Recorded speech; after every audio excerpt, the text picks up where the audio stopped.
hope you're doing well.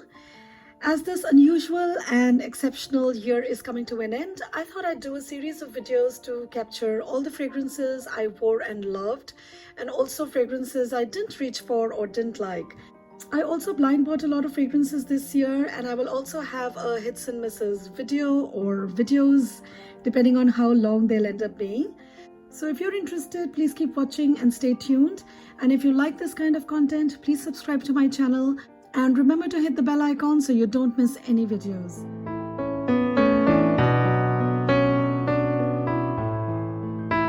So this video is going to be my most worn designer perfumes of this year. So let's start. First up is Acqua di Gio from Giorgio Armani. And one of the noses behind this fragrance is Dominique Ropion, whose fragrances I absolutely love. Now this one is a summer staple for me. I believe this is my second or third bottle. It's a very refreshing and cooling fragrance. It's almost like a splash of cool water on a hot summer day. The opening is quite citrusy, and I also get a lot of mint, which makes this fragrance have that very cooling effect. And I also get some flowers. I get the sugar. I also get woody notes from the cedar. And so it smells quite delicious, quite refreshing. And it's also very long lasting, which is really great for a hot summer day.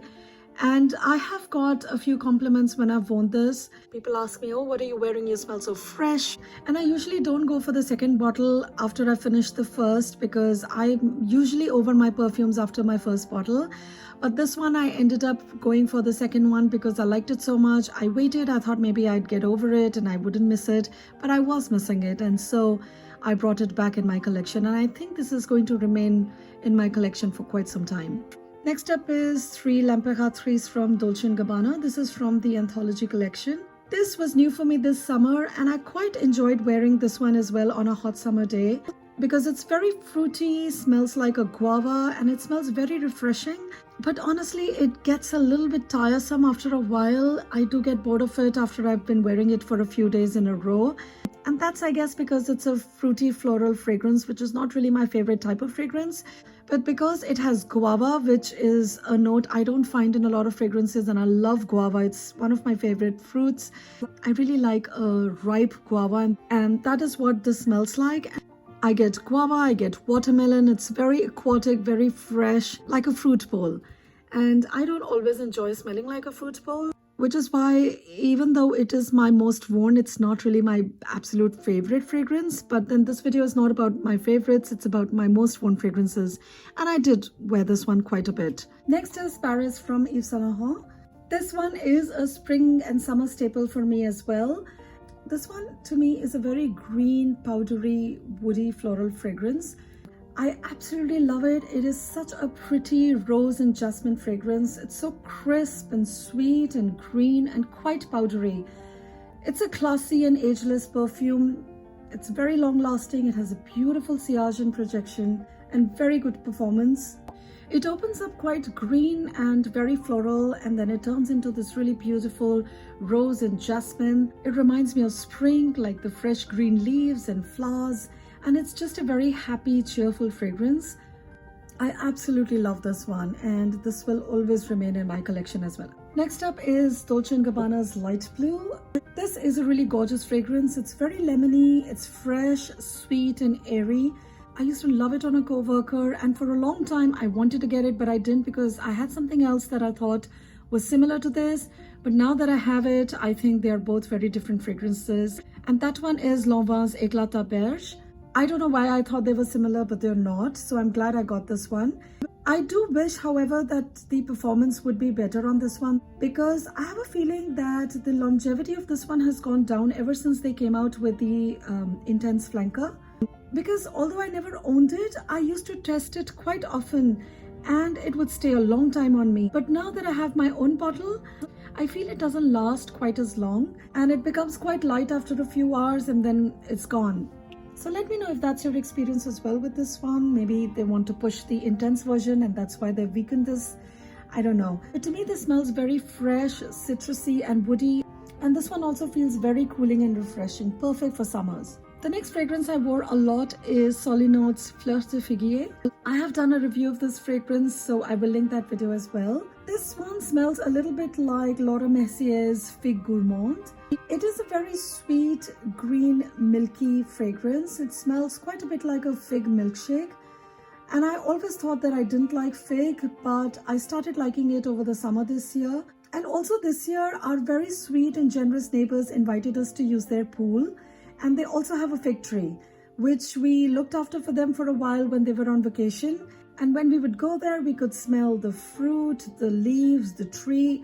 And this perfume is a little bit like that. It's fresh, it's delicious, you get the leaves, you get the fruit. And this one is very affordable and a great one for that price. I believe it retails for about $20. And mine is an old one, but nowadays they have the Eau de Parfum, which I have not tried, but I'm assuming might be even stronger than this one. Next one that I wore a lot this year is Tresor from Lancome. Honestly, I ended up wearing this a lot only because I wasn't sure if I wanted to get another bottle of it since I am almost out of this one. And even though there is a lot of liquid left, not a lot comes out when I try and spray it. I don't know, it's an issue with the bottle.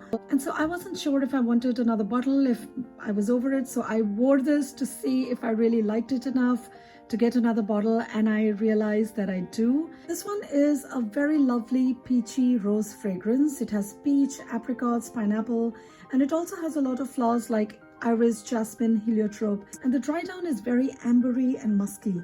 It's a very feminine, sophisticated fragrance, and it used to be my dressed up perfume, but it evolved to being a more casual perfume for me. For me, this one is an all-year perfume, although it can be a bit much on a hot summer day, but it easily goes from day to night. It's feminine, it's elegant, it's very long lasting.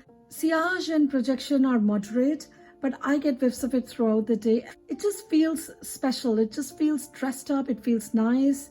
It's a beautiful fruity rose, but not like a juvenile fruity floral fragrance. It does smell quite ladylike.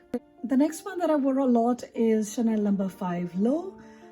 I have talked about this one quite a bit on my channel. I absolutely love this fragrance. This one is a warm, sparkly, powdery fragrance. It's very bright and cheerful and quite beautiful. It opens out quite citrusy and it turns into a floral.